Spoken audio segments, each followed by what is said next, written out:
following the joint communique by the European Union delegation and the diplomatic units of the United States, the UK and Germany in the Gambia regarding the country's draft constitution. Citizens have taken to Eyeafrica platforms describing it mainly as a Western interference. The EU, US, UK and Germany on Monday urged Gambian National Assembly members to vote the draft bill on the revised constitution to progress to the final stages of the parliamentary scrutiny.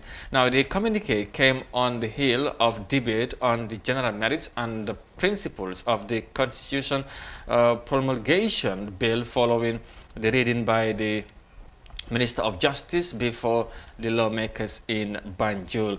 Now, the bill seeks to pedal the Gambia to a third republic by replacing the 1997 constitution, which contains several draconian provisions. Now, Gambians have been divided over what appears to be slow motion of a process before lawmakers and the National Assembly members are to continue their debate on the draft constitution today after a prolonged session on Monday. Well, of course, it was a prolonged one, and by Julde, it was a very long day, like I said. Mu ngi noonu démb gis nañ yëf yi nu mu demee ci depuis suba ñëpp ñu ngi xool debate bi mu ñu gis tamit yi nga xamante ne mooy taxawaayu lawmakers yi mooy parliamentarians yi ku ne di wax sa gis-gis ak sa xalaat li nga gisee draft bi ñu bari jàpp ne sides am na division am na ci taxawaay bi ñu jàpp ne tamit du yomb démb te foog naa noonu lañ ko gisee waaye bu dee of course démb ci ngoon around 5-6 ñu gis ne of course foreign mission si ñu dal di génne a joint communiqué di ñaax député yi pour ñu dal di support li nga xamante mooy draft bi Gambians si nag gis ne ñu bari react nañ ci loolu social media bi dem ci Africa plateforme bi wane ñoom seen gis-gis ak seen xalaat ñu ne ñu jàpp ne interference ak ñu mel noonu sa jàngat xam naa yenn comments yi ne nañ ko indi ci kanam tuuti waaw Amadou am na solo torop fu mu nekk nii moom National Assembly bi since last week gars yi dañ doon debate the draft constitution, and as a result ñi from all walks of life have been debating on it, and of course majority of them calling on the National Assembly members pour ñu endorse li mu nekk draft constitution bi that will usher us into the third republic.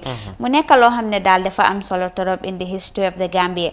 Yesterday nag interesting debates lañ nekk di amoon at the National Assembly, from divergent views, and others National Assembly members will tell you ne dama dem suma constituency bi, and I spoke with them, and this is their decision, this is what they have said and all that. So whether that is the case or not, that is left to the MPs and the people to decide.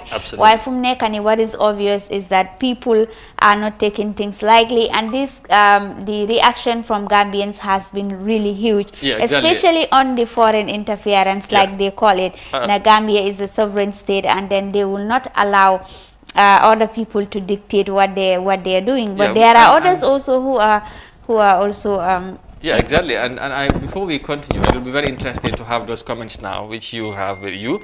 You can read some of their comments immediately after the communique or the statement was, published on the Eyeafrica platform, social media platform, and Gambians really reacted to that. So you can give us or read out some of the comments, and then we can hear what they think about the statement.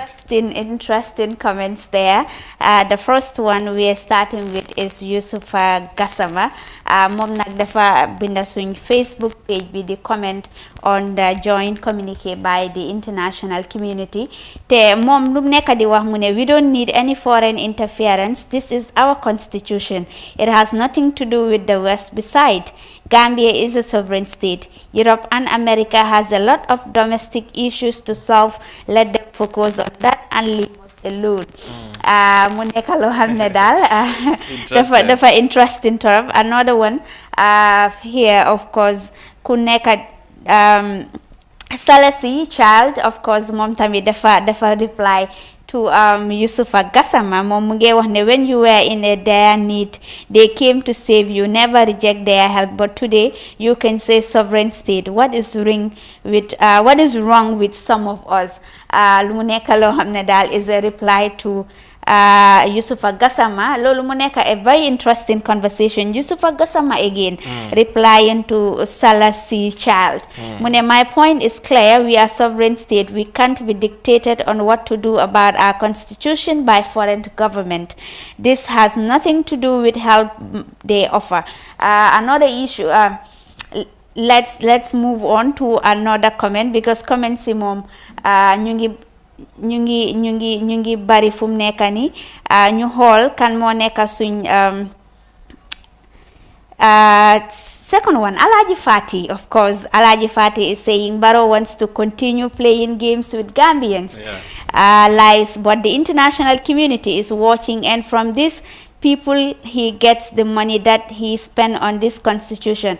So let's see what happens. Ignorant will see what they want, but Barrow knows now he can't escape. Okay. Let's take one more for now. I know we have a bunch of them on this issue.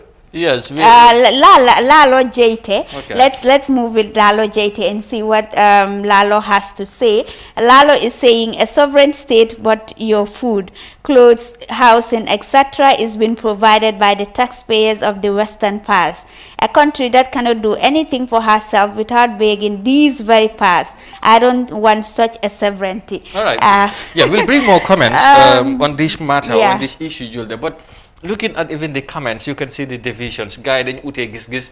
Even ñoom ñeneen am nañu ko gisee as interference.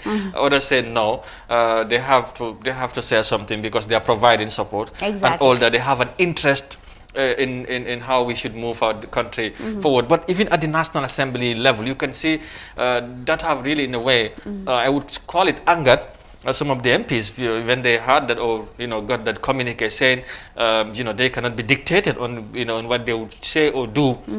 They have to whatever support or whatever decision they would based on their consent. So exactly.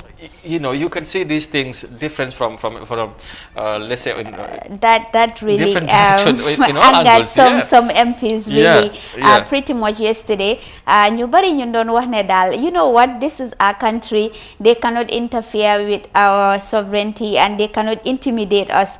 Mu ne the EU, US, UK luñ nekk di def, it's to intimidate them to do what they are not to do, but ñoom ñu ngi wax ne they are there for the interests of the people, and as such they will vote based on their conscience, not dictated by anyone. Ak du loolu rek saade National Assembly members, quite a lot of them were especially those who are against the draft constitution. Ñoom ñu ngi wax ne they are receiving calls from a cross section of the society urging them to say yes to that draft constitution. Mu nekk loo xam ne daal ñoom ñu ngi believe ne National Assembly bi dañ leen war a bàyyi ñoom ñu def seen liggéey fekk kenn du interfere. Waaye what is interesting here, Amadou, is that National Assembly and the people, you are there, you are not there for yourself, you are there to represent people. So what is important is if those same people are talking on other platforms, social media, because you got social media, but I think the social media they contribute a lot in the Gambia. They got ñu bari some mun na am dañoo am some reservations on social media, but we can also acknowledge a lot of successes have been registered on social media, and these are the platforms where the politicians will be able to know the concerns of their electorates most of the times. Mu nekk loo xam ne daal dafa am solo torop. Xam naa ne daal fu mu nekk ni lu gën a am solo fu ma conclude moo nekk ne Gambia should put Gambia first and the interests of the country first, not the individual interests. But soo ko gisee lu mu nekk di demee, it's like a certain section of the National Assembly against another section. There's division it's already. Like division already. Like soo xoolee nit ki sax su moo ñëw most of the times ñi dañ laa wax ne I know where he is going to vote for, whether in or against, based on the party the person is from. So foog naa ne fu mu nekk nii daal loolu dafa war a jeex su suñ politics. Very well. And I know, like I said, it was a very interesting day yesterday, and probably today it will be much more interesting. And I know people will be looking, because we'll have the rest of the members would, of course, give their position on the draft, and then the Minister of Justice is expected to respond some of the queries and concerns some of them have raised or would want to be clarified. And now, Julie, let's have a few more comments if there's any. I think we have more. Yeah, and then before we finally move on, because Gambians really reacted widely on this, communique from the foreign missions, trying to urge or persuade the National Assembly members to, really support the draft constitution to the next level. And we have seen different views and whatever with regards to that. So we will have a few more reactions and then we'll move on. Exactly. This one is Ibrahim Akinte. Mom tamid dafa share own version of it. Mom munge reply to Omar Diouf. Munge Omar Diouf, see, we all understand that we are a sovereign state, but we can't have our cake and eat it at the same time. They are our development partners, and it's understandable for me that they give us a friendly advice on these all-important component of our transitional program. It's shameful that the transitional program is risking to a fail ending, and since they were consulted at the beginning, is seeking the funds. Another one, of course, ko xamne mom tami dafa Ibrahim Jara again. Ibrahim Jara mom lum neka di wax mo neka ne they have nothing to do with our parliament or constitution. Let them look into their own problems. This is a national issue, so we can solve it ourselves. That is what Ibrahim Jara is saying. We move on to finally, we move on to another issue, because li mom fum neka ni ku neka mu nge wax own issue ante ku neka amna fofu nonu lum neka di wax. We move on to Omar Toure. Omar Toure is saying Gambia being a so sovereign state under my foot, a state that can't do anything positive without the interference of the West, who are given millions of dollars or euros to develop the country, which was appreciated by the country at large. Now in this draft constitution, if they urge the MPs, who the hell are you to exclude them from indicating their stance? Well, anyway, those are some of the comments. Yeah. Quite a from our Facebook comments. page. Finally, Amadou. Finally, waaw balaa ñoo dem rek xam nga dafa comments yi dañ bari, they are loaded. Sometimes like you're confused as to which one to take and which one not to take, but let's go with this. Finally, it's a Gambian thing. So, it's a Gambian thing. Everyone is concerned. Interested. Let's go with the Derek Homeboy, and Derek Homeboy is saying, if we are hoping and always begging them for donors, obviously they have a voice to make sure we have a law that suits the nation. Their joint statement urging the National Assembly to vote in the draft constitution is welcome and appreciated. All right. So those are the very comments, and we have, let's say, we have a lot more comments, but we cannot bring all because of time. And but we do appreciate taking your time to comment on this matter. It's a very, very interesting moment and time for Gambian politics, and of course for the country as well. Since yesterday in the morning, you can see, or should I say, well before that, I mean, since last week.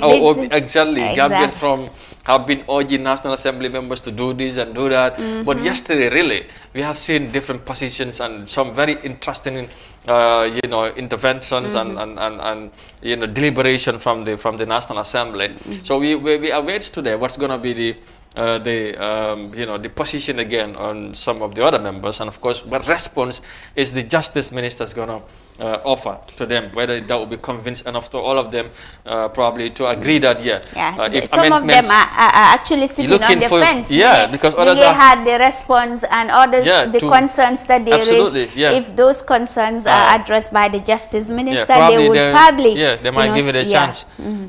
So that's it, and we all look forward to their sittings as well, which I think is expected to start by 11 o'clock.